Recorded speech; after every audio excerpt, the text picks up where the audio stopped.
ونعوذ بالله من شرور أنفسنا ومن سيئات أعمالنا من يهده الله فلا مضل له ومن يضلل فلا هادي له وأشهد أن لا إله إلا الله وحده لا شريك له وأشهد أن محمدا عبده ورسوله أرسله بالهدى ودين الحق ليظهره على الدين كله ولو كره المشركون اللهم صل على محمد وعلى آل محمد كما صليت على إبراهيم وعلى آل إبراهيم وبارك على محمد وعلى آل محمد كما باركت على إبراهيم وعلى آل إبراهيم إنك حميد مجيد أما بعد فإن خير الحديث كتاب الله وخير الهدي هدي محمد صلى الله عليه وسلم وشر الأمور محدثاتها وكل محدثة بدعة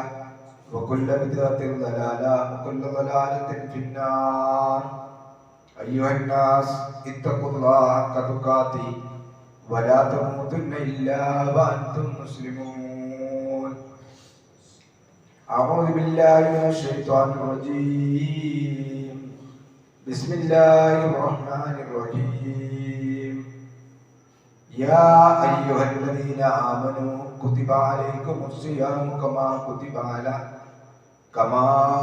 كتب على الذين من قبلكم لعلكم تتقون أياما معدودات فمن كان منكم مريضا أو على سفر فعدة من أيام أخر وعلى الذين يطيقونه فدية طعام مسكين فمن تطوع خيرا فهو خير له وأن تصوموا خير لكم إن كنتم تعلمون. ഏറെ ബഹുമാനാന്തരമുള്ള സത്യവിശ്വാസികളെ സത്യവിശ്വാസിനി, പരമദയാലുവായ പടച്ചതമ്പുരാന്റെ ആജ്ഞാനിർദ്ദേശങ്ങളെ ജീവിതത്തിന്റെ നിഖില മേഖലകളിലും കഴിവിന്റെ പരമാവധി പാലിച്ചുകൊണ്ട് അള്ളാഹുവിനെ ഭയപ്പെട്ടുകൊണ്ട് നല്ല മുത്തക്കികളായിക്കൊണ്ട് ജീവിക്കണമേ എന്ന് ആമുഖമായി ഉണർത്തുകയാണ്, ഉപദേശിക്കുകയാണ്. സർവശക്തനായ റബ്ബ് അവന്റെ തൃപ്തി സമ്പാദിച്ചുകൊണ്ട് ജീവിച്ചു മരിക്കാൻ നമുക്കൊക്കെ അള്ളാഹു തൗഫീഖ് നൽകി അനുഗ്രഹിക്കുമാറാണ്. ഒരു കണ്ണും കാണാൻ കൊതിക്കാത്ത, ഒരു കാതും കേൾക്കാൻ ആഗ്രഹിക്കാത്ത ചില വാർത്തകളാണ് കഴിഞ്ഞ ദിവസങ്ങളിൽ നമ്മുടെ സംസ്ഥാനത്തിന്റെ തലസ്ഥാന ജില്ലയിൽ നടന്നത് എന്ന് നമുക്കറിയാം. ഒരു യുവാവ് 5 ബന്ധുക്കളെയും വളരെ മൃഗീയമായ രൂപത്തിൽ കൊലപ്പെടുത്തിയത് നമ്മുടെ മനസ്സുകളിൽ നിന്ന് നീങ്ങിപ്പോയിട്ടില്ല. അതിൽപ്പെട്ട ആളുകൾ മുസ്ലിങ്ങളാണ് എന്നുള്ളത് നമ്മെ ഏറെ ദുഃഖിപ്പിക്കുകയും ചിന്തിപ്പിക്കുകയും ചെയ്യേണ്ടുന്ന ഒരു സംഗതിയാണ്. എന്താണ് അതിന് കാരണം എന്ന് ഇപ്പോഴും പൂർണ്ണമായ പിടികിട്ടാത്ത ഒരു സമസ്യയായി മാറുകയാണ്. മയക്കുമരുന്ന് അല്ലെങ്കിൽ മദ്യം, അതിൻ്റെ പിന്നിലുള്ള സാമ്പത്തികമായ അച്ചടക്കരാഹിത്യം അതിൻ്റെ പിന്നിലുണ്ട് എന്നൊക്കെ വാർത്താ മാധ്യമങ്ങളിൽ നമ്മൾ കണ്ടുകൊണ്ടിരിക്കുന്നു. എന്തുകൊണ്ട് മുസ്ലിം സമുദായത്തിൽ ഇങ്ങനെ ഉണ്ടാകുന്നു എന്നതിനെ കുറിച്ചുള്ള ചർച്ച ഓരോ മഹല്ല് കമ്മിറ്റിയും നടത്തേണ്ടുന്ന കാലം അതിക്രമിച്ചിരിക്കുന്നു എന്ന് തന്നെയാണ് നമുക്ക് മനസ്സിലാക്കാനുള്ളത്. പൊതുവെ മുസ്ലിം സമുദായത്തിലെ ആളുകള് ഓരോ ആധുനികമായിട്ടുള്ള ലഹരി പദാർത്ഥങ്ങൾ പിടിക്കപ്പെടുന്ന ആളുകളുടെ കൂട്ടത്തിൽ മുസ്ലിം പേരുകൾ അത്ര കുറവല്ല എന്നുള്ളതാണ് ഇന്ന് നമുക്ക് കാണാൻ സാധിക്കുന്ന ദുഃഖകരമായ ഒരവസ്ഥ. ഒരർത്ഥത്തിൽ ചിട്ടിക്കമ്പനി നടത്തുന്നതിനേക്കാൾ എത്രയോ വലിയ ആഘാതമാണ് സമൂഹത്തിലും കുടുംബത്തിലും അവരുടെ വ്യക്തിത്വങ്ങളിലുമെല്ലാം ഇത് സംഭവിച്ചു കൊണ്ടിരിക്കുന്നത് എന്ന് ഈ സാഹചര്യത്തിൽ നമ്മളൊക്കെ ഓർക്കേണ്ടതുണ്ട്. അതുകൊണ്ട് തന്നെ ഇതുമായി ബന്ധപ്പെട്ടുകൊണ്ട് നല്ല പഠനവും ബോധവൽക്കരണവും നമ്മുടെ മുസ്ലിം ചെറുപ്പക്കാരിൽ ഉണ്ടാക്കണം എന്നുള്ളത് ആമുഖമായി സൂചിപ്പിക്കുകയാണ്. ഇത്തരം ഒരു തിക്തമായ അനുഭവം നമ്മുടെ മുമ്പിലുള്ള സാഹചര്യത്തിലാണ് വിശുദ്ധ റമദാൻ നമ്മോട് ആഗതമാകുന്നത്. മനുഷ്യന്റെ മനസ്സുകളെ, മലീമസമായ മനസ്സുകളെ ശുദ്ധീകരിക്കാനുള്ള അതിനിർണായകമായ ദിനരാത്രങ്ങളാണ് വിശുദ്ധ റമദാൻ. നമ്മുടെ ജീവിതം നമുക്കറിയാം. ഈ 10-11 മാസക്കാലത്തിനിടയിൽ നമ്മൾ ലക്കും ലകാരമില്ലാതെ പലപ്പോഴും നമ്മൾ പ്രവർത്തിക്കുകയും സംസാരിക്കുകയും വേണ്ടത് ചെയ്യാതിരിക്കുകയും വേണ്ടാത്തത് ചെയ്യുകയും ഒക്കെ ചെയ്തുകൊണ്ട് അങ്ങനെ പോകുന്ന ജീവിതമാണ് മനുഷ്യന്റെ. സാധാരണഗതിയിൽ വാഹനം ഓടിക്കുന്ന ആളുകൾക്കറിയാം, വാഹനം വർഷത്തിലൊരിക്കൽ ഒന്ന് ബ്രേക്കിൽ നിർത്തും. ബ്രേക്കിൽ നിർത്തുന്നത് എന്തിനാ? അത് അതിന്റെ നെട്ടും ബോൾട്ടുകളും ചിലപ്പോൾ ചാടിപ്പോയിട്ടുണ്ടാവും, ചിലത് ലൂസായിട്ടുണ്ടാവും. അപ്പൊ അത് നഷ്ടപ്പെട്ടയിടത്ത് പുതിയത് വെക്കുവാനും അത് ലൂസായ സ്ഥലത്ത് അതിനെ മുറുക്കുവാനും ചില സ്ഥലങ്ങളിൽ ചിലപ്പോൾ ഓയിൽ പാരേണ്ടി വരും, അല്ലെങ്കിൽ ഓയിൽ അടിക്കേണ്ടി വരും. ഇങ്ങനെ വണ്ടി ഒരു പുതുക്കുക എന്നുള്ളത് ഒരു വാഹനത്തെ സംബന്ധിച്ചിടത്തോളം നമുക്ക് സുപരിചിതമായ കാര്യമാണ്. അതുപോലെ തന്നെ മനുഷ്യന്റെ മനസ്സും നമുക്കറിയാം.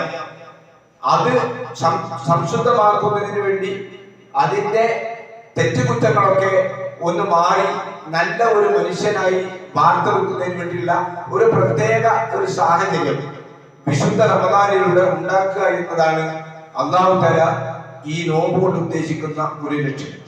നോമ്പ് എന്തിനാണ് എന്ന് ചോദിക്കുമ്പോൾ പണ്ഡിതന്മാർ അതിനെക്കുറിച്ച് വിശദീകരിക്കുന്നത് 3 ലക്ഷ്യങ്ങളാണ് നോമ്പിനുള്ളത്. ഒന്ന്, നോമ്പിന്റെ പരമമായ ലക്ഷ്യം ഒന്ന് തഖ്വയാണ്, സൂക്ഷ്മത ഉണ്ടാക്കാനുള്ള, ഭയഭക്തി ഉണ്ടാക്കാനുള്ള. ഈ തഖ്വ എന്ന പദത്തിന്റെ അർത്ഥം ഞാൻ ഓതിയ സൂറത്ത് അൽ-ബഖറയിലെ 183-ാമത്തെ വചനത്തിൽ നമ്മൾ സൂചിപ്പിച്ചിരിക്കുന്നത് യാ അയ്യുഹല്ലദീന ആമനൂ കുതിബ അലൈക്കുമുസ് സിയാം കമാ കുതിബ അലല്ലദീന മിൻ ഖബലിക്കും ലഅല്ലകും തഖ്വൂൻ. നിങ്ങൾ തഖ്വയുള്ളവരാകാൻ വേണ്ടിയാണ്. ഈ തഖ്വ എന്ന് പറഞ്ഞാൽ ഭയഭക്തി മാത്രമല്ല. ചില പണ്ഡിതന്മാർ ആ ആയത്തിനെ തഖ്വ എന്നതുകൊണ്ട് ഉദ്ദേശിക്കുന്നത് ദോഷബാധയെ അകറ്റുന്നതിന് വേണ്ടിയാണ് നോമ്പ് ശരീരത്തിൽ ഉണ്ടാകുന്ന. ഇതുമായി ബന്ധപ്പെട്ടുകൊണ്ട് ഒരുപാട് പഠനങ്ങൾ നടത്തിയിട്ടുണ്ട്. എന്തിനാണ് നോമ്പ്? ഇസ്ലാമിലെ ഏത് ഒരു ആരാധനാ കർമ്മവും നമ്മൾ ആത്യന്തികമായി പരിശോധിക്കുമ്പോൾ, ഏത് ആരാധനയും പരിശോധിക്കുമ്പോൾ അതിന്റെ പരമമായ ലക്ഷ്യം നമുക്ക് സ്വർഗം ലഭിക്കുവാനും പടച്ച തമ്പുരാനെ പ്രീതി സമ്പാദിക്കാൻ വേണ്ടിയാണ് എങ്കിൽ പോലും ദുന്യാവിന് തന്നെ അള്ളാഹു നമ്മോട് പറഞ്ഞിരിക്കുന്ന ഏത് ആരാധനാ കർമ്മങ്ങൾ എടുത്താലും ദുന്യാവ് തന്നെ കുറെ ഗുണങ്ങളുണ്ട്. അപ്പൊ നമ്മൾ നമസ്കരിക്കുന്ന നമസ്കാരം നമുക്കറിയാം ഏറ്റവും നല്ല ഒരു എക്സസൈസ് കൂടിയാണ്. അതിന്റെ ആ ഒരു വശത്ത് ഭൗതികമായ ഒരു കാഴ്ചപ്പാടോടുകൂടി നമസ്കാരത്തെ നോക്കി കാണുമ്പോൾ നല്ലൊരു എക്സസൈസ് ആണ്. പക്ഷെ അതല്ല നമ്മുടെ ലക്ഷ്യം. നമ്മുടെ ലക്ഷ്യം നിസ്കാരത്തെ കുറിച്ച് പറഞ്ഞത് അള്ളാഹുവിനെ ഓർക്കാനാണ്. അഖിമിസ്സലാത്തിൽ ദിക്രി, എന്നെ ഓർക്കാൻ വേണ്ടിയാണ് നമസ്കാരം. മനുഷ്യനെ തിന്മകളിൽ നിന്നും അകറ്റുവാനും മോശമായ എല്ലാ പ്രവർത്തനങ്ങളിൽ നിന്നും അകറ്റുവാനും മനുഷ്യനെ സംശുദ്ധമാക്കുവാൻ വേണ്ടിയാണ് നമസ്കാരത്തിന്റെ പരമമായ ലക്ഷ്യം. പക്ഷെ ഭൗതികമായി അതിനെ വീക്ഷിക്കുന്ന ഇമാം ഷാ വലിയുല്ലാഹി ദഹ്ലവി പോലുള്ള പണ്ഡിതന്മാർ ഇസ്ലാമിക ആരാധനാ കർമ്മങ്ങളുടെ ഭൗതികമായ ലക്ഷ്യങ്ങൾ എന്താണെന്ന് വിശദീകരിക്കുന്നത്. അതുപോലെ തന്നെ നോമ്പിനെ കുറിച്ച് പറഞ്ഞിടത്തും വിശുദ്ധ ഖുർആൻ സൂചിപ്പിച്ചിരിക്കുന്നത് ലഅല്ലകും തത്തഖൂൻ, നിങ്ങൾ സൂക്ഷ്മതയുള്ളവരാകാൻ വേണ്ടിയാണ്. അതിന്റെ മറ്റൊരർത്ഥം ദോഷബാധയെ അകറ്റാൻ വേണ്ടിയാണ്.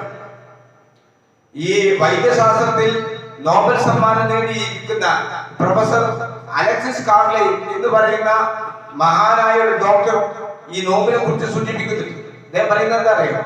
എല്ലാ മതങ്ങളും ഉപവാസത്തിന് ആഹ്വാനം ചെയ്യുന്നുണ്ട്. ഉപവാസം നോമ്പ് എല്ലാ മതങ്ങളിലുമുണ്ട്. അതിന്റെ പ്രയോജനങ്ങൾ ഇന്ന് വളരെ വ്യക്തമാണ്. ഇത് ദുന്യവിയായിട്ടുള്ള പ്രയോജനമാണ്. കരളിലെ ഷുഗർ, അതുപോലെ തന്നെ ചർമ്മത്തിനടിയിലെ കൊഴുപ്പ്, മാംസപേശികളിലെ പ്രോട്ടീനുകൾ, ഗ്രന്ഥികൾ, കരളിന്റെ സെല്ലുകൾ തുടങ്ങിയവയെല്ലാം ഇളക്കം സൃഷ്ടിക്കുകയും അത് മുഖേന ശരീരത്തിന് ഒരു പുതിയ നവോന്മേഷം ഉണ്ടാവുകയും ചെയ്യുന്നു. ഇതതിന്റെ ഭൗതികമായ ഒരു കാഴ്ചപ്പാടാണ്. നോമ്പ് എന്ന് പറയുമ്പോൾ അതിന് അതിൻ്റെതായ ചില ഗുണങ്ങൾ കൂടിയുണ്ട് എന്ന് വിശുദ്ധ ഖുർആൻ ഈ ആയത്തിനെ വിശദീകരിച്ചുകൊണ്ട് പണ്ഡിതന്മാർ വ്യക്തമാക്കുന്നത് നമുക്ക് കാണാൻ സാധിക്കും. ഏതായാലും വിശുദ്ധ റമദാൻ എന്നോട് ഉദ്ദേശിക്കുന്നത് നമ്മളുടെ ജീവിതത്തിൽ കൊണ്ടുപോയിരുന്ന സർവ്വപാപങ്ങളും പുറത്തു കിട്ടാൻ വേണ്ടി പടച്ചവനോട് അടുക്കാനുള്ള ഏറ്റവും നല്ല അസുലഭമായ അവസരമാണ്. പുണ്യങ്ങളുടെ പൂക്കാലം എന്ന് പറഞ്ഞാൽ എന്താ? അത് നമ്മളാണ് തീരുമാനിക്കുന്നത്. സാധാരണയുള്ള 11 മാസങ്ങളെ പോലെ തന്നെയാണ് റമദാനിനെ നമ്മൾ കാണുന്നതെങ്കിൽ ആ റമദാൻ ഒരു വിശ്വാസിയിൽ സ്വാധീനം ചെലുത്തിയിട്ടില്ല എന്നാണ്. അപ്പൊ കഴിഞ്ഞ 11 മാസങ്ങളെ പോലെയല്ല ഇനി വരാനിരിക്കുന്ന തൊട്ട് ദിവസം തുടങ്ങാൻ പോകുന്ന റമദാനിൽ നമ്മളിൽ ഉണ്ടാകേണ്ടത്. മാറ്റങ്ങൾ ഉണ്ടാകണം. കഴിഞ്ഞ റമദാനിലുള്ളതിനേക്കാൾ കൂടുതലായി നമ്മളിൽ സൽക്കർമ്മങ്ങൾ ഉണ്ടാകണം. വിശുദ്ധ ഖുർആൻ കൂടുതലായി നമ്മൾ പാരായണം ചെയ്യണം, പഠിക്കണം, നന്മകൾ ചെയ്യണം, സദഖകൾ ചെയ്യണം, ധർമ്മം ചെയ്യണം. അതുപോലെ തന്നെ ദിക്റും ദുആകളും പള്ളിയുമായി കൂടുതൽ എടുക്കുകയും എല്ലാവിധ അനാവശ്യങ്ങളിൽ നിന്ന് മാറി നിൽക്കണം. സാധാരണഗതിയിൽ നോമ്പ് എന്ന് പറയുമ്പോൾ നമ്മൾ മനസ്സിലാക്കിയത് എന്താ? അന്നവും പാനീയവും നമ്മൾ ഒഴിവാക്കിയാൽ മാത്രം നോമ്പ് ശരിയാവുമെന്ന് നമ്മൾ ആരും വിചാരിക്കരുത്. നമ്മുടെ വയറിന് മാത്രമല്ല നോമ്പുള്ളത്, നമ്മുടെ കണ്ണിന് നോമ്പുണ്ട്. ഈ കാലഘട്ടത്തിൽ ഒന്നുകൂടി നമ്മൾ ശ്രദ്ധിക്കേണ്ട സംഗതിയാണ്. നമുക്കറിയാം, എല്ലാവരും മൊബൈലുകൾ ഉപയോഗിക്കുന്ന കാലഘട്ടമാണ്. നമ്മൾ ഉമിനീരിറങ്ങിയാൽ നോമ്പ് മുറിയുമെന്ന് പണ്ട് കാലഘട്ടങ്ങളിൽ നമ്മൾ പഠിച്ചു വെച്ചു. അത് ശരിയല്ലാന്ന് കൂടി നമുക്കറിയാം. സാധാരണ ഉണ്ടാകുന്ന ഒരു ഉമിനീർ, സ്വാഭാവികമായി ഉണ്ടാകുന്ന ഉമിനീർ, അത് ഇറക്കിയാൽ നോമ്പ് മുറിയുന്നില്ല. പക്ഷേ അതിഗൗരവമായി നമ്മുടെ കണ്ണുകൊണ്ട് കാണാൻ പറ്റാത്ത നമ്മുടെ മൊബൈൽ സ്ക്രീനിൽ നമ്മൾ കാണുകയാണെങ്കിൽ അവന്റെ നോമ്പിനെ കുറിച്ച് നമ്മൾ ആലോചിക്കണം. കേൾക്കാൻ പറ്റാത്തത് നമ്മുടെ ചെവി കൊണ്ട് നോമ്പുകാരൻ കേൾക്കുകയാണെങ്കിൽ അവന്റെ നോമ്പിനെ കുറിച്ച് 2 പ്രാവശ്യം നമ്മൾ ആലോചിക്കേണ്ടതുണ്ട്. ഞാൻ സൂചിപ്പിച്ചത് നമ്മുടെ ശരീരത്തിന്റെ എല്ലാ അവയവങ്ങൾക്കും നോമ്പുണ്ട്. നമ്മുടെ നാവിന് നോമ്പുണ്ട്. അത് നമ്മൾ കണ്ടത് ഇംസാഖ് അർത്ഥം. നോമ്പിനെ ഉദ്ദേശിക്കുന്ന പണ്ഡിതന്മാർ പറഞ്ഞത് ഇംസാഖ്, പിടിച്ചു നിർത്തുക എന്നാണ്.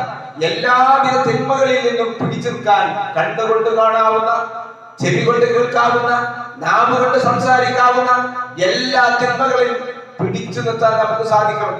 അങ്ങനെയുള്ള ഒരു നോമ്പുകാരനായിക്കൊണ്ട് നമ്മൾ മാറേണ്ടത്. അങ്ങനെയുള്ള ഒരു റമദാൻ നമ്മുടെ മനസ്സുകളിലേക്ക് കടന്നു വരാനുള്ള ഒരു സ്വാഗതമാണ് നമ്മുടെ മനസ്സുകളിൽ ഉണ്ടാകേണ്ടത്. ഇസ്ലാം കാര്യങ്ങളിൽ 4ാമതായി അല്ലാഹുവിന്റെ റസൂൽ എണ്ണിയിരിക്കുന്നതാണ് നോമ്പ് എന്ന് നമുക്കറിയാം. ഹിജ്റ 2ാം വർഷത്തിലാണ് നോമ്പ് നിർബന്ധമാക്കിയത്. നോമ്പ് എന്ന് പറഞ്ഞാൽ നമുക്ക് മാത്രമുള്ളതല്ല. ഞാൻ ഓതി വെച്ച വിശുദ്ധ ഖുർആൻ സൂറത്ത് അൽ-ബഖറയിലെ ഈ 1-2 ആയത്തുകളിൽ അല്ലാഹു സൂചിപ്പിക്കുന്നതാണ് എല്ലാ മതസമൂഹങ്ങളിലും, ലോകത്ത് ഏതെല്ലാം മതസമൂഹങ്ങൾ കഴിഞ്ഞു പോയിട്ടുണ്ടോ ഇപ്പോഴുണ്ടോ, എല്ലാ സമൂഹങ്ങളിലും നമ്മൾ നോമ്പനുഷ്ഠിക്കുന്നത് പോലെയല്ല എങ്കിലും അതിന്റെ രൂപവും ഭാവവും വ്യത്യാസമുണ്ട്. എങ്കിലും ചില മതങ്ങളിലെ നോമ്പിന് അരിയാഹാരം കഴിക്കാൻ പറ്റില്ല, വെള്ളം കുടിക്കാം, അല്ലെങ്കിൽ ഒരു നിശ്ചിത സമയത്ത് കഴിക്കാൻ പാടില്ല. ഇങ്ങനെ പല രൂപങ്ങളിൽ നോമ്പ് കൊണ്ട് വ്യത്യാസമുണ്ട്. എങ്കിലും എല്ലാ മതങ്ങളിലും നോമ്പുണ്ട്. അതാണ് ഖുർആൻ പറഞ്ഞത്, സത്യവിശ്വാസികളെ കുത്തിബാലൈക്കുമുസ്സിയാം, നിങ്ങൾക്കിതാ നോമ്പ് നിർബന്ധമാക്കപ്പെട്ടിരിക്കുന്നു. ഏതുപോലെ കമാ കുത്തിബാലല്ലദീന മിൻ ഖബലിക്കും, നിങ്ങളുടെ പൂർവികന്മാരായ ജൂതന്മാർക്കും ക്രൈസ്തവന്മാർക്കും നമ്മുടെ നാട്ടിലുള്ള ഹൈന്ദവ സഹോദരന്മാർ ഇപ്പൊ ഈ അടുത്ത ദിവസം കഴിഞ്ഞു പോയ ശിവരാത്രിയിൽ അവർക്ക് നോമ്പുണ്ട്. അതുപോലെ തന്നെ ഏകാദശിക്ക് നോമ്പുണ്ട്. അതുപോലെ തന്നെ ശബരിമലയുടെ ആ സമയത്ത് മാലയിട്ട ആളുകൾക്ക് നോമ്പുണ്ട്. ഓരോ എല്ലാ മതങ്ങളിലും നോമ്പുണ്ട്. ഈ നോമ്പ് അതുപോലെ നിങ്ങൾക്കും അല്ലാഹു തആല നിർബന്ധമാക്കിയിരിക്കുന്നു. ലഅല്ലക്കും തത്തഖൂൻ, നിങ്ങൾ സൂക്ഷ്മതയുള്ളവരാകാൻ വേണ്ടിയാണ്. അപ്പൊ ഒന്നാമത് നോമ്പിന്റെ ലക്ഷ്യം തഖ്വയാണ്. നമ്മളിൽ മനസ്സിന് മാറ്റമുണ്ടാകണം. നമ്മൾ നല്ലവരായി മാറണം. നമ്മൾ സംശുദ്ധരാകണം. 11 മാസക്കാലം പോലെയല്ല നമുക്ക് ഈ വരാനിരിക്കുന്ന റമദാൻ. നല്ല മാറ്റങ്ങൾ ഉണ്ടാകണം. അടുത്ത റമദാനിൽ നമ്മൾ ഉണ്ടാവുമോ എന്ന് നമുക്കറിയില്ല. നമ്മൾ പഠിക്കേണ്ട സംഗതിയാണ്, ആലോചിക്കേണ്ട സംഗതിയാണ്. നബി സല്ലല്ലാഹു അലൈഹി വസല്ലമയുടെ സഹാബികളും താബിഈങ്ങളും ഒക്കെ ഓരോ റമദാൻ വരാൻ വേണ്ടിയും അതിൽ ആരോഗ്യത്തോടു കൂടി ജീവിക്കാൻ വേണ്ടി അവർ പ്രാർത്ഥിക്കാറുണ്ടായിരുന്നു. താബിഈങ്ങൾ പ്രാർത്ഥിക്കാറുണ്ടായിരുന്നു. എന്താ കാരണം? ഒരു റമദാനിൽ ഒരു വിശ്വാസിക്ക് നേടാൻ സാധിക്കുന്നത് മഹത്തായ ഭാഗ്യമാണ്, മഹത്തായ സൽക്കർമ്മങ്ങളാണ്. അതുകൊണ്ട് ഇരട്ടിയും 10 ഇരട്ടിയും 700 ഇരട്ടിയുമായി പ്രതിഫലം നൽകപ്പെടുന്ന നാളുകളാണ് വിശുദ്ധ റമദാൻ. അതുകൊണ്ട് ആ റമദാനിൽ പടച്ചവനെ നമ്മുടെ പ്രാർത്ഥന ഉണ്ടാകണം. പടച്ചവനെ വരാനിരിക്കുന്ന റമദാനിൽ മുഴുവൻ നോമ്പുകളും നോക്കുവാനും അതിന്റെ പുണ്യങ്ങൾ കരസ്ഥമാക്കുവാനുമുള്ള മഹാഭാഗ്യം നീ ഞങ്ങൾക്ക് നൽകണമേ എന്നുള്ള ഒരു പ്രാർത്ഥന നമ്മൾ ഉണ്ടാകണം. രണ്ടാമത്തെ ലക്ഷ്യം ശുക്റാണ്, നന്ദി കാണിക്കാനാണ്. എന്തിനാ നന്ദി കാണിക്കണേ? അത് അള്ളാഹു തൊട്ടടുത്ത ആയത്തിൽ പറയുന്നത്. എന്തിനാണ് ശുക്ർ കാണിക്കുന്നത്? പടച്ച തമ്പുരാൻ, സർവശക്തനായ പടച്ച തമ്പുരാൻ നമ്മളിച്ചിക്കാതെ നമുക്ക് ജീവിക്കുവാനുള്ള എല്ലാവിധ സൗകര്യങ്ങളും ഈ ഭൂമിയിൽ സംവിധാനിച്ചവരാണ് പടച്ച തമ്പുരാൻ. ഈ പ്രപഞ്ചത്തിൽ മറ്റനേകം ഗ്രഹങ്ങളുണ്ട് എങ്കിലും അതിൽ നിന്നെല്ലാം വ്യത്യസ്തമായി എന്തുകൊണ്ട് ഭൂമിയിൽ മനുഷ്യവാസമായ എല്ലാവിധ സംവിധാനങ്ങളും, ശ്വസിക്കുവാനുള്ള വായു, കുടിക്കുവാനുള്ള വെള്ളം, അന്തരീക്ഷം, എല്ലാ സംവിധാനങ്ങളും സംവിധാനിച്ച റബ്ബ്, ആ പടച്ച തമ്പുരാന് നന്ദി ചെയ്തുകൊണ്ട് ജീവിക്കണമെന്നാണ്. നമ്മൾ ആലോചിച്ച് നോക്കി, നമുക്ക് ദുന്യാവിൽ ഒരാൾ നമുക്ക് എന്തെങ്കിലും ഒരു 100 രൂപ തന്നു, 10,000 രൂപ നമ്മളെ സഹായിച്ചിട്ടുണ്ടെങ്കിൽ ആ മനുഷ്യനോട് നമുക്കൊരു കടപ്പാടുണ്ടാവില്ല, ഒരു നന്ദി നമ്മൾ കാണിക്കൂലേ, അയാളുടെ ഒരു ബഹുമാനം നമുക്ക് ഉണ്ടാവൂലേ? ഇതിനേക്കാൾ അപ്പുറമായി നമ്മൾ ജനിച്ചത് മുതൽ മരിക്കുന്നത് വരെ പടച്ച തമ്പുരാന്റെ അനുഗ്രഹം ഓരോ സെക്കൻഡിലും പ്രിയപ്പെട്ട സഹോദരന്മാരെ നമ്മൾ എന്തിച്ചുകൊണ്ടിരിക്കുക. ആ അനുഗ്രഹം നമുക്ക് മനസ്സിലാകണമെങ്കിൽ അറിയോ, നമുക്ക് പടച്ച തമ്പുരാൻ നൽകിയിരിക്കുന്ന ഒരു കഴിവ് ഒരു സെക്കൻഡിൽ നമുക്ക് നഷ്ടപ്പെട്ടു നോക്കണം. ഒരു സെക്കൻഡിൽ നമുക്കൊന്ന് നഷ്ടപ്പെട്ടു നോക്കണം. നമ്മുടെ കാഴ്ച, കണ്ണിന്റെ കാഴ്ച നമുക്ക് നഷ്ടപ്പെട്ടാൽ, ചെവിയുടെ കേൾവി നമുക്ക് നഷ്ടപ്പെട്ടാൽ, നടക്കാനുള്ള സൗകര്യം നമുക്ക് നഷ്ടപ്പെട്ടാൽ, നിങ്ങൾ ആലോചിച്ച് നോക്കുക, ഓരോന്നും നമുക്ക് നഷ്ടപ്പെടുമ്പോഴാണ് റബ്ബ് നമുക്ക് നൽകിയിരിക്കുന്ന ഓരോ അനുഗ്രഹങ്ങളും. അല്ലേ? നമ്മൾ ഇരിക്കുന്ന സമയത്ത് ഇഷ്ടം പോലെ വെള്ളം കുടിക്കാൻ നമുക്ക് അനുഗ്രഹം നൽകിയിട്ടുണ്ട്, സൗകര്യം നൽകിയിട്ടുണ്ട്, നമുക്കൊരു തടസ്സമില്ല. എന്നാൽ ജീവിതത്തിൽ ഇല്ലേ 60 മില്ലിയും അതുപോലെ തന്നെ 1 ഗ്ലാസും 1.5 ഗ്ലാസും വെള്ളം മാത്രം ജീവിതത്തിൽ കുടിച്ച് അങ്ങനെ മരണപ്പെടുന്ന സഹോദരന്മാർ നമ്മുടെ കൂട്ടത്തിലുണ്ട്. നിങ്ങൾ ആലോചിക്കേണ്ട സംഗതിയാണ്. ഓരോ ദിവസവും അല്ലെങ്കിൽ 1.5 ദിവസങ്ങൾ നമ്മളുടെ ശരീരത്തിൽ നടക്കേണ്ടുന്ന പ്രവർത്തനങ്ങൾ നിലച്ചു പോയപ്പോൾ, ക്രിയാറ്റിൻ കൂടിപ്പോയപ്പോൾ, കിഡ്നിയുടെ പ്രവർത്തനങ്ങൾ തകരാറിലായപ്പോൾ, ഓരോ ദിവസവും അല്ലെങ്കിൽ 1.5 ദിവസം ഇല്ലേ ഡയാലിസിസ് മെഷീന്റെ മുമ്പിൽ പോയി കിടന്നു കൊടുത്ത് 4-4.5 മണിക്കൂറും കിടന്നു കൊടുത്ത് ചെറിയ ഒരു മിനിറ്റ് ചെയ്യേണ്ട പ്രവർത്തനം ചെയ്യുന്ന സഹോദരന്മാർ നമ്മുടെ ഇടയിൽ നാട്ടിൽ കൂടിക്കൊണ്ടിരിക്കുക. ഇതൊക്കെ നമ്മൾ ആലോചിക്കണം. അങ്ങനെ അവസ്ഥ എന്റെ ശബ്ദം കേൾക്കുന്ന സഹോദരന്മാർക്കില്ല. നമ്മൾ എത്ര ഭാഗ്യവാന്മാരാണ്. ആ ഭാഗ്യത്തിന് പടച്ച തമ്പുരാനോട് ശുക്ർ ചെയ്തുകൊണ്ട് ജീവിക്കണം എന്നുള്ളതാണ് നോമ്പിന്റെ രണ്ടാമത്തെ ലക്ഷ്യം. മൂന്നാമത്തത് തദക്കുർ എന്നാൽ പടച്ച തമ്പുരാന്റെ ദൈവിക ആജ്ഞ, പടച്ച തമ്പുരാന്റെ ആജ്ഞ നിറവേറ്റാനുള്ള നമ്മുടെ മനസ്സിന്റെ ഒരു താല്പര്യം നമ്മുടെ മനസ്സിലുണ്ടാകണം. പടച്ചവന് കീഴ്പ്പെട്ടവരാണ് നമ്മൾ, ഫുഖറാക്കളാണ് നമ്മൾ, ഫക്കീറാണ് നമ്മൾ, പടച്ച തമ്പുരാന് ആവശ്യക്കാരാണ് നമ്മൾ. ആ ഒരു ബോധമുണ്ടായി പടച്ച തമ്പുരാനിലേക്കുള്ള ഒരു വിധേയത്വം ജീവിതത്തിൽ കാണിച്ചുകൊണ്ട് ജീവിക്കണമെന്നാണ് നോമ്പ് കൊണ്ട് ഉദ്ദേശിക്കുന്നത് മറ്റൊരു ലക്ഷ്യം. വിശുദ്ധ ഖുർആൻ ഇവിടെ സൂചിപ്പിച്ചു തന്നിരിക്കുന്നത് നോമ്പ് വളരെ ലളിതമാണ്. വിശുദ്ധ ഖുർആൻ എണ്ണപ്പെട്ട ദിവസങ്ങളിൽ മാത്രമാണ് പടച്ച തമ്പുരാൻ നിർബന്ധമാക്കിയിരിക്കുന്നത്. 29-30 നമുക്കറിയാവുന്ന സംഗതിയാണ്. നിങ്ങൾ ആ റമദാനിൽ ആരെങ്കിലും രോഗികളാണ് എങ്കിൽ, അല്ലെങ്കിൽ യാത്രക്കാരാണെങ്കിൽ അന്ന് നോമ്പ് നോക്ക് നിർബന്ധമില്ല, നിങ്ങൾക്ക് നോമ്പ് മാറ്റിവെക്കാവുന്നതാണ്. ഇവിടെ പണ്ഡിതന്മാരെ കുറിച്ച് വിശദീകരിച്ചിരിക്കുന്നത്, രോഗി എന്ന് പറഞ്ഞാൽ രോഗം കാരണത്താൽ നമ്മുടെ രോഗം വർദ്ധിക്കുകയോ, നോമ്പ് കാരണത്താൽ നമ്മുടെ രോഗം വർദ്ധിക്കുകയോ അല്ലെങ്കിൽ സുഖപ്പെടുന്നത് വൈകുകയോ ചെയ്യുന്ന രോഗമാണെങ്കിൽ, രോഗം തന്നെ ഇപ്പൊ അധികം ആളുകളും ഇപ്പൊ പ്രഷറും അതുപോലെ തന്നെ ഷുഗറും ഒക്കെ മരുന്ന് കുടിക്കുന്ന ആളുകളായിരിക്കും. വേണമെങ്കിൽ നമുക്ക് സാങ്കേതികമായി രോഗി എന്ന് പറയാം. പക്ഷെ ഇവിടെ അള്ളാഹു ഉദ്ദേശിക്കുന്ന രോഗി എന്ന് പറഞ്ഞാൽ നമ്മൾ നോമ്പ് നോറ്റാൽ നമ്മുടെ രോഗം വർദ്ധിക്കും, അല്ലെങ്കിൽ നമ്മൾ നോമ്പ് നോറ്റാൽ നമ്മുടെ രോഗം സുഖപ്പെടുന്നത് വൈകും. അങ്ങനെയെങ്കിൽ അങ്ങനത്തെ രോഗികൾക്ക് നോമ്പ് ഒഴിവാക്കാവുന്നതാണ്. യാത്രക്കാർ എന്ന് പറഞ്ഞാൽ ഉദ്ദേശിക്കുന്നത് ആ ഒരു യാത്ര കൊണ്ട് നമുക്കറിയാം, ആധുനിക കാലഘട്ടങ്ങളിൽ കിലോമീറ്ററുകൾ ദൂരം സഞ്ചരിക്കാൻ ഇന്ന് മണിക്കൂറുകൾ മതി. അപ്പൊ ഒരു യാത്ര കൊണ്ട് നമുക്ക് പ്രയാസമുണ്ട് എങ്കിൽ അത് നമ്മൾ ഓരോരുത്തരും തീരുമാനിക്കാം. ഓരോ വ്യക്തികൾക്കും വ്യത്യാസം ഉണ്ടാവും. എന്റെ ആരോഗ്യമാവില്ല മറ്റുള്ളവർക്ക് ഉണ്ടാകുക, നിങ്ങളുടെ ആരോഗ്യമാവില്ല മറ്റൊരാൾക്ക് ഉണ്ടാകുക. അപ്പൊ നിങ്ങൾക്ക് യാത്ര കൊണ്ട് പ്രയാസമുണ്ടോ എങ്കിൽ നിങ്ങൾക്ക് നോമ്പ് ഒഴിവാക്കാം. ഇത്രയും അതിനെ കുറിച്ച് വിശദീകരിക്കാൻ പറ്റുള്ളൂ. എന്നിട്ട് അത് പറഞ്ഞു, ഇനി ഞെങ്ങിഞ്ഞെരുങ്ങി പ്രയാസപ്പെട്ടുകൊണ്ട് നോമ്പ് നോക്കുന്ന ആളുകൾ, വയോവൃദ്ധന്മാർ, മുലയൂട്ടുന്ന സ്ത്രീകൾ, ഗർഭിണികൾ, ഇവർക്കൊക്കെ എന്ത് ചെയ്താൽ മതി? ഇപ്പൊ വാർദ്ധക്യം വന്നു, അസുഖത്തിൽ കിടക്കാൻ, അങ്ങനത്തെ ആളുകൾക്കൊക്കെ ഫിദ്യ കൊടുത്താൽ മതി. ഒരു മിസ്കീനുള്ള ഭക്ഷണം, ഒരു നേരത്തെ ഭക്ഷണം കൊടുത്താൽ അയാളുടെ ഫിദ്യയായി എന്നാണ് വിശുദ്ധ ഖുർആനും പണ്ഡിതന്മാരും ഇതുമായി വിശദീകരിച്ചുകൊണ്ട് സൂചിപ്പിക്കുന്നത്. എന്നിട്ട് അല്ലാഹു പറഞ്ഞു, ഫമൻ തതവ്വ ഖൈറൻ, ആരെങ്കിലും ഐച്ഛികമായി ചെയ്യുകയാണെങ്കിൽ ഫഹുവ ഖൈറുൻ ലഹു, അത് തന്നെയാണ് അവന് നല്ലത്. വഅൻ തസൂമു ഖൈറുൻ ലക്കും, നോമ്പ് നോൽക്കലാണോ. ഈ ചെറിയ ഇളവുകളൊക്കെ സ്വീകരിച്ചുകൊണ്ട് നമ്മൾ നോമ്പ് ഒഴിവാക്കുകയാണെങ്കിൽ എന്താവും? പിന്നീട് ആ നോമ്പ് നോറ്റ് കൂട്ടാൻ പിന്നെ നമുക്ക് പ്രയാസമാവും. നേരെ മറിച്ചോ, റമദാനിൽ അങ്ങനെ നോറ്റ് പോവുകയാണെങ്കിൽ, കഴിയുമെങ്കിൽ നോറ്റ് പോവുകയാണെങ്കിൽ അതങ്ങനെ തീർന്നു പോകും ചെയ്യും. ഇത് ഖുർആൻ സൂചിപ്പിക്കുകയാണ്. തസൂമു ഖൈറൻ ഇൻ കുൻതും തഅലമൂൻ, നിങ്ങൾ അറിയുന്നവരാണെങ്കിൽ. മൂന്നാമത്തെ ആയത്ത് പറയുന്നത്, ശഹ്റു റമദാൻ അല്ലദീ ഉൻസില ഫീഹിൽ ഖുർആൻ, വിശുദ്ധ റമദാനിനെ അല്ലാഹു ആദരിക്കുവാനുള്ള കാരണം ലോകരുടെ മോചനത്തിന് വേണ്ടിയുള്ള വിശുദ്ധ ഖുർആനിന്റെ അവതരണമാണ്. ഈ വിശുദ്ധ ഖുർആനിന്റെ അവതരണം സംഭവിച്ചിരിക്കുന്ന റമദാൻ മാസം അത് ഹുദൽ ലിന്നാസ്, ജനങ്ങൾക്കുള്ള സന്മാർഗമാണ്, മുസ്ലിങ്ങൾക്കുള്ള സന്മാർഗമല്ല. ലോകത്തുള്ള സർവ്വ മനുഷ്യരുടെയും എല്ലാ പ്രതിസന്ധികളും പ്രയാസങ്ങളും ദൂരീകരിക്കുവാനുള്ള വിശ്വമോചന ഗ്രന്ഥമാണ് വിശുദ്ധ ഖുർആൻ. ഹുദയാണ്, വബയ്യിനാതിൻ മിനൽ ഹുദാ, സന്മാർഗത്തെ വ്യക്തമാക്കുന്നതുമാണ്. വൽ ഫുർഖാൻ, സത്യങ്ങളെയും അസത്യങ്ങളെയും വേർതിരിക്കുന്നതാണ്. ഫമൻ ശഹിദ മിൻകും അശ്ശഹ്റ ഫല്യസും, അതുകൊണ്ട് റമദാൻ മാസത്തിൽ ആരെങ്കിലും സാക്ഷികളാണെങ്കിൽ അവൻ നോമ്പ് നോക്കട്ടെ. വമൻ കാന മിൻകും മരീദാ ഔ അലാ സഫരി, ഇനി രോഗികളോ യാത്രക്കാരോ ആണെങ്കിൽ ഫഇദ്ദത്തു മിൻ അയ്യാമിൻ ഉഖർ, വേറെ ദിവസം അവർ നോമ്പ് നോക്കട്ടെ. യുരീദുല്ലാഹു ബികുമുൽ യുസ്റ, അല്ലാഹു നിങ്ങൾക്ക് എളുപ്പമാണ് ഉദ്ദേശിക്കുന്നത്. വലാ യുരീദു ബികുമുൽ ഉസ്റ, പ്രയാസത്തെ അല്ലാഹു തആല ഉദ്ദേശിക്കുന്നില്ല.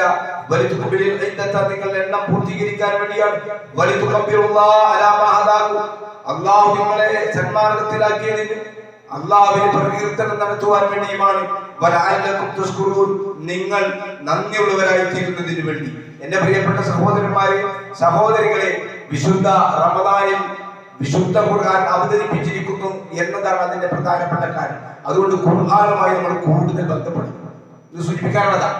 നമ്മൾ പള്ളിയിലേക്ക് കുറച്ച് നേരത്തെ വരിക, വീട്ടിൽ നിന്ന് ഖുർആൻ ഓതുക, ഖുർആന്റെ തഫ്സീറുകൾ നോക്കുക. നമ്മുടെ മൊബൈലിന്റെ ആപ്പുകൾ കിട്ടുന്നു, എല്ലാ ആപ്പുകളും ഉണ്ട്. ഖുർആൻ കേൾക്കാനുള്ള സൗകര്യമുണ്ട്, ഖുർആന്റെ ട്രാൻസ്ലേഷൻ ഉണ്ട്. ഈ ഖുർആനുമായി നമ്മൾ കൂടുതൽ അടുക്കുക. റസൂലുള്ളാഹി സ്വല്ലല്ലാഹു അലൈഹി വസല്ലം പറയുന്നു, ഖുർആൻ ഖുർആൻ, നിങ്ങൾ വിശുദ്ധ ഖുർആൻ ഓതുക. ഫഇന്നഹു യഅതി യൗമൽ ഖിയാമ, നാളെ അന്ത്യദിനത്തിൽ വിശുദ്ധ ഖുർആൻ കൊണ്ടുവരും. ശഫീഅൻ ലിഅസ്ഹാബി, ഖുർആനിന്റെ ആളുകൾക്ക് സാക്ഷിയായിട്ട് വരും. ഖുർആൻ വരും. ഖുർആൻ പറയാണ്, എന്റെ അടിമ, എന്റെ അടിമ എന്നെ ഓതിയിരുന്നു തമ്പുരാനെ എന്ന് പറയും. എന്നാ തിരിച്ചു പറയും, എതിരായിട്ട് പറയും. വിശുദ്ധ ഖുർആനിന്റെ സാക്ഷിത്വം എങ്ങനെയായിരിക്കും? വിശുദ്ധ ഖുർആനോട് മതമാകുന്നിട്ട് നമ്മൾ തൊട്ടു നോക്കുന്നില്ല. നിങ്ങൾ നോക്കൂ, എല്ലാ പള്ളികളുടെയും സെൽഫിൽ ഖുർആൻ നിറഞ്ഞു നിൽക്കുകയാണ്. ഇപ്പൊ പലപ്പോഴും കമ്മിറ്റിക്കാരിൽ തന്നെ എനിക്ക് പറയാറുള്ളത് വിശുദ്ധ ഖുർആന് വേണ്ടാന്നുള്ളതാണ്. നമ്മളുടെ ഒരു മനസ്സിന്റെ ഒരു റമദാനെങ്കിലും നമ്മൾ കഴിഞ്ഞ റമദാനിന്റെ അതേമാതിരി നമ്മൾ ആകാൻ പാടില്ല. ഒരു റമദാൻ കഴിഞ്ഞ റമദാനിൽ ഓതിയതിനേക്കാൾ കൂടുതൽ നമ്മൾ ഓതണം. അല്ലെങ്കിൽ ഈ റമദാനിലെങ്കിലും ഇതാ വിശുദ്ധ ഖുർആനിലെ 30 ജുസും ഞാൻ ഒന്ന് ഓതും, ഒരു പ്രാവശ്യം ഓതുമെന്നെങ്കിലും വിചാരിക്കുക. ഓതുന്നത് പുണ്യമാണ്. അല്ലെങ്കിൽ വിശുദ്ധ ഖുർആനിന്റെ 4 സൂറത്തുകളുടെ അർത്ഥം ഞാൻ പഠിക്കും, അതിന്റെ വ്യാഖ്യാനങ്ങൾ ഞാൻ പഠിച്ചു നോക്കും. തഫ്സീറുകളുണ്ട്. എല്ലാ പള്ളികളിലും സഹോദരന്മാരെ, നമുക്ക് സമയം ലഭിക്കുന്നില്ല. വിശുദ്ധ ഖുർആനുമായി നമ്മൾ എടുക്കുക. നമ്മുടെ മൊബൈലിൽ എന്തെല്ലാം തോണ്ടി കളിക്കുന്നു. റമദാനിൽ അത് പൂർണ്ണമായി നമ്മൾ നിർത്തുക. നമ്മുടെ നോമ്പുകളെ നമ്മൾ ബാത്തിലാക്കാൻ പാടില്ല. വിശുദ്ധ ഖുർആനുമായി നമ്മൾ കൂടുതൽ അടുക്കുക. മഹാനായ പ്രവാചകൻ സല്ലല്ലാഹു അലൈഹി വസല്ലം പറഞ്ഞു, കുല്ലു അമലി ഇബ്നു ആദം, ആദമിൻ മകന്റെ എല്ലാ പ്രവർത്തനങ്ങളും യുദാഫുൽ ഹസന, അവന് ഇരട്ടികളായി കൊണ്ട് ആ നന്മകൾ 10 ഇരട്ടിയായി അല്ലാഹു തആല പ്രതിഫലം നൽകും. എന്തിനാ നമ്മൾ ഈ അവസരം നഷ്ടപ്പെടുത്തുന്നത്? അല്ലാഹുവിന്റെ ഓഫർ വല്ലാത്ത ഓഫറാണ്. മനുഷ്യന്മാർ കൊടുക്കുന്ന ഓഫറല്ല, കടകൾ നടത്തുന്ന ഓഫറല്ല. പടച്ച തമ്പുരാന്റെ റസൂൽ പറയാണ്, 10 ഇരട്ടിയായി ഒരു മനുഷ്യന്റെ നന്മയ്ക്ക് നാം പ്രതിഫലം നൽകും. 700 ഇരട്ടിയായി തീർന്നു. ആലോചിച്ചു, ഒരു റമദാനിൽ നമ്മൾ ഖുർആന്റെ ഒരു ഖത്തം തീർത്താൽ, ഒരു പ്രാവശ്യം വിശുദ്ധ ഖുർആൻ ആദ്യം മുതൽ ഫാത്തിഹ മുതൽ നാസ് വരെ നമ്മൾ ഓതിയാൽ 700 പ്രാവശ്യം ഖുർആൻ ഓതിയ കൂലിയാണ്. അള്ളാന്റെ ഓഫർ സ്വീകരിക്കാൻ നമുക്ക് എന്താ താല്പര്യമില്ലേ? നമ്മൾ മാറ്റങ്ങൾ വേണ്ടേ? നമ്മൾക്ക് മാറ്റങ്ങൾ വേണ്ട സഹോദരന്മാരെ. ചിന്തിക്കുക. നമ്മൾ റസൂൽ പറഞ്ഞത് എന്താ? റസൂൽ പറഞ്ഞു എന്നാൽ നോമ്പിന്റെ പ്രതിഫലം അങ്ങനെയുമല്ല. നോക്കൂ നിങ്ങൾ, നോമ്പിന്റെ പ്രതിഫലം അങ്ങനെയുമല്ല. അള്ളാഹ് പറയുന്നതായി കുരിശിയായി പറയാണ്, അത് എനിക്കുള്ളതാണ്, നോമ്പ് എനിക്കുള്ളതാണ്, ഞാനാണ് അതിന്റെ പ്രതിഫലം നൽകുന്നത് എന്ന് പറഞ്ഞാൽ എന്താ? മറ്റുള്ളതിന് അന്നല്ല എന്നല്ല. അല്ല, നോമ്പിന് 70 ഇരട്ടിയല്ല, 700 ഇരട്ടിയല്ല, അതിനേക്കാൾ കൂടുതൽ പ്രതിഫലം നമ്മുടെ മനസ്സിന്റെ താല്പര്യമനുസരിച്ചുകൊണ്ട്, നമ്മുടെ മനസ്സിന്റെ ശുദ്ധിക്കനുസരിച്ചുകൊണ്ട് പടക്കുന്ന പ്രതിഫലം നൽകും. ഇത് നമ്മൾ കൃത്യമായി നമ്മൾ മനസ്സിലാക്കും. അതുകൊണ്ടാണ് റസൂൽ പറഞ്ഞത്, ആരെങ്കിലും റമദാൻ മാസത്തിൽ നോമ്പ് നോറ്റു ഈമാനം വഹിത്തിസാബ, 2 നിബന്ധനയാണ് അല്ലാഹു റസൂൽ പറഞ്ഞത്. എല്ലാവരും നോമ്പ് നോൽക്കണം, അതുകൊണ്ട് ഞാൻ നോമ്പ് നോൽക്കാണ്. വീട്ടിൽ എല്ലാവരും നോൽക്കാണ്, അതുകൊണ്ട് ഞാൻ നോൽക്കാണ്. അതല്ല, ഈമാനം വഹിത്തിസാബ, വിശ്വാസത്തോടു കൂടി നോക്കണം, പ്രതിഫലം കാംക്ഷിച്ചുകൊണ്ട് നോക്കണം. എങ്കിലോ അവന്റെ എല്ലാ പാപങ്ങളും പുറത്തു തരും. ഇത്തരം ഭാഗ്യം നമുക്ക് വേറെ കിട്ടാണ്ട് സഹോദരങ്ങൾ ആലോചിച്ചു. നമ്മുടെ ജീവിതത്തിൽ ചെയ്തു പോയ പാപങ്ങളൊക്കെ നമ്മുടെ നോമ്പ് കൊണ്ട് പൊറുക്കപ്പെടുമെങ്കിൽ നമ്മൾ ആ നല്ല മനസ്സ്, നല്ലൊരു നെയ്യത്തോടു കൂടി ഈ വിശുദ്ധ റമദാനെ സ്വാഗതം ചെയ്യുവാൻ നമ്മൾ ശ്രമിക്കുക. അല്ലാഹു നമ്മളെ